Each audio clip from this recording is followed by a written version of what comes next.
నేను మొన్న కూడా నినాకమన్న ఇదే సమావేశంలో నేను అడిగితే ఒక ఎమ్మెల్యే నన్ను పట్టుకొని ఓ టీవీ ఛానల్ డిస్కషన్లో ఆయనకు సిగ్గు లేదా సుమన్కు అన్నాడు.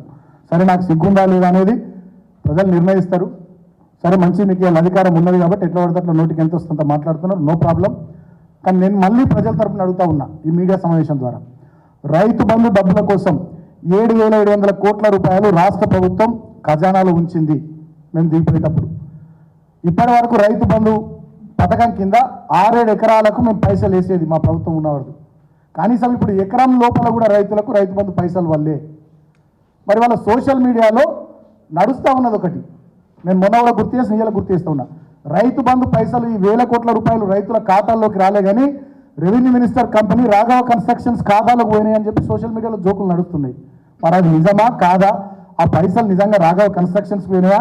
మీ కాంగ్రెస్ పార్టీలకు సంబంధించి ఇంకెవరన్నా కంపెనీలకు పోయినాయా? మీ కాంగ్రెస్ పార్టీ ఎన్నికలకు నిధులు సమకూర్చిన వాళ్ళ కంపెనీలకు పోయినాయా?